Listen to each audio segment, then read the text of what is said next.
Well, good afternoon. Great afternoon, actually. I have a word. It's from Romans 11. Romans 11. De Israel, Jerusalem. I say then, have God cast away his people? God forbid. For I also am an Israelite, of the seed of Abraham, of the tribe of Benjamin. God have not cast away his people which he foreknew. What yet not? What ye not? What the scripture saith of Elias, how he maketh intercession to God against Israel, saying, Lord, they have killed thy prophets and digged down thine altars, and I am left alone, and they seek my life. But what saith the answer of God unto him? I have reserved to myself 7,000 men, who have not bowed the knee to the image of Baal. Even so then at this present time also there is a remnant according to the election of grace. And if by grace, then it is no more of works. Otherwise grace is no more grace. But if it be of works, then it is no more grace. Otherwise work is no more work. What then? Israel have not obtained that which he seeketh for, but the election hath obtained it, and the rest were blinded. According as it is written, God hath given them the spirit of slumber, eyes that they should not see, and ears they should not hear, unto this day.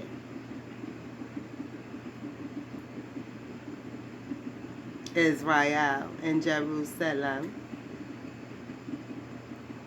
And David saith, let their table be made a snare, and a trap, and a stumbling block, and a recompense unto them. Generation upon generation upon generation upon generation. Remember that. Verse 10, let their eyes be darkened, that they may not see, and bow down their back always.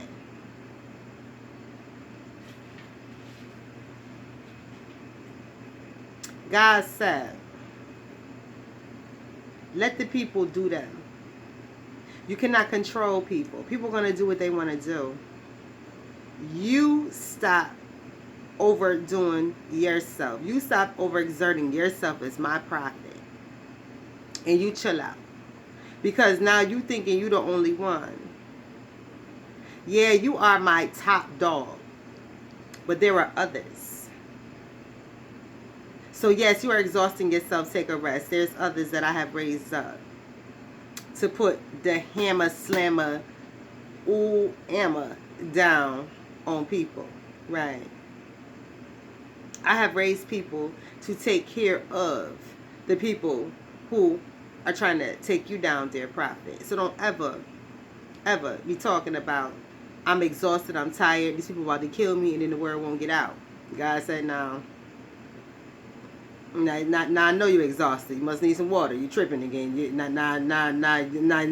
you idolize yourself? Right, you tripping. So have you some water, some food, and chill out, dear prophet. Right, because you tripping. You tripping, and more tripping. Right. So,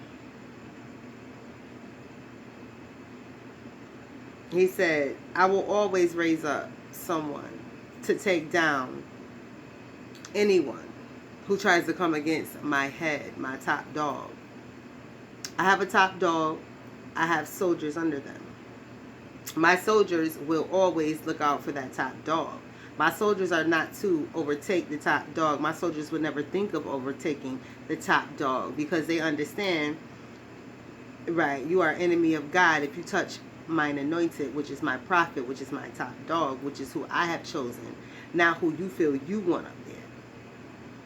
Not to be so arrogant thinking that you can choose who can be a spokesperson for me. I have my positive spokespeople, and then I got people who jump in the way, so I let them talk to the doom and gloom. So there is a separation of state within God's community. There are people who think they know everything, so of course, we'll go talk to those people who think they know everything too. There are people who actually be quiet and learn. Now you're going to talk to those who really want to learn. But the loudmouths, the boasters, the I-havers can go over here and talk to those that are just like them and see where they get with that. Just as long as they put out my doom and gloom message, I don't care what they do. I do care what you do, because you have a different type of message. You are a top dog, so you have to stay above board. They can go as underground as they want to. Right. So yes, there is a separation of state. Right. I do let the less fortunate speak for me. Thus saith the Lord. But when they start trying to preach that I called them, no, I'm allowing you to speak for me. I didn't call you to do anything. You jumped in the way and said you speak for me. So, well, here you go. Here's the message. But I didn't call you. That's where I have a problem when you start telling people, I called you, thus saith the Lord. No, you want to start putting out messages, fine. I'll give you something to put out. All right. But don't tell people I have chosen you, because I didn't. That's where you and I begin to have a problem. I begin to break you down to the very last seed in the ground. Right. Thus saith the Lord. Right. Let their eyes be darkened that they may not see, and bow their back always. So God said, this is weird. Those people who get real haughty, those people who set traps, those people who cause stumbling blocks, their recompense will be blindness, and they will always be bowing down to some idol. Exactly. And it's not physical blindness where you can't see in real life. You will always miss out. You will always miss out. You will always miss out. Right. And you will always be bowing down and breaking your neck and your back for the latest and greatest thing that will perish. Most people don't have the same clothes they had from last season, last year, year before. Every year you're buying something new. Every season you're buying something new. Your clothes are disappearing. They're not lasting. They're stained. They're ripped. They're torn. I don't like them anymore. You can have it, right? So you will always be bowing down to something in some form or fashion. And this is Romans 11, 1 through 10. Romans chapter 11, verses 1 through 10. You will always be bowing down to something, because that's what you are choosing to do. That's how you are choosing to live your life. That is the way you are choosing to remain. Your eyes are dark, are shut. Visible blindness is what you have. You have visibility, but you can't truly see what's taking place in front of you. Everything that you see is a paradigm to yourself versus the actual reality. That's why you say you live in a matrix. God hath not cast away his people, which he foreknew. Woe ye not what the scripture saith of Elias, how he maketh intercession to God against Israel, saying, Lord, they have killed thy prophets and digged down thine altars, and I am left alone, and they seek my life. God said these people knew that he was a prophet and they didn't care. They still wanted to kill him. So why would God do anything for those people? God said they knew you were a prophet.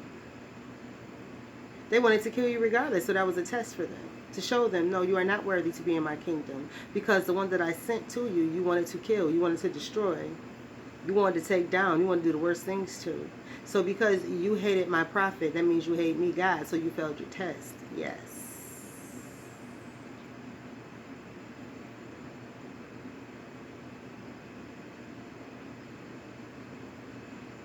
Exactly.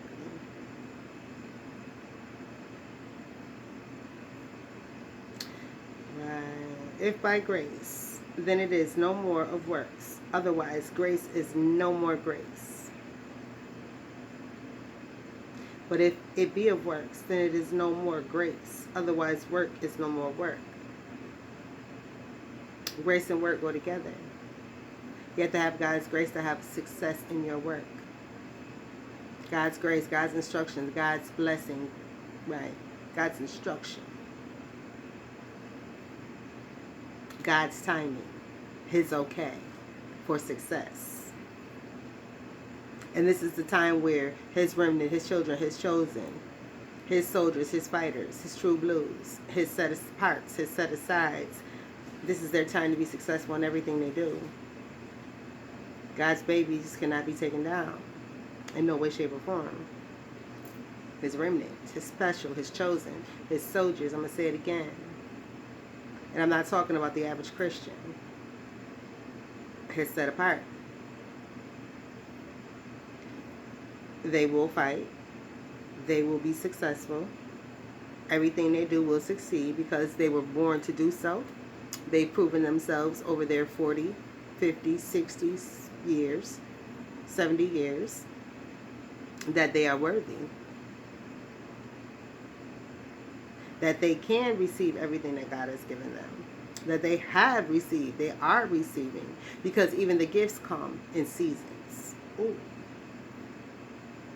Just because they have won all their rewards doesn't mean they get them all at the same time. Even the gifts are given in season. A gift out of season is a burden. Ooh. Exactly. I can't handle a castle off the rip. I told you I had to upgrade. Right. I couldn't go from roller skates to a motorcycle in a week. Slow. But I still can't ride a motorcycle. I've been on one, but I can't. I'm not ride, but you know, I can't. What do you call it? Drive a motorcycle? Right. So.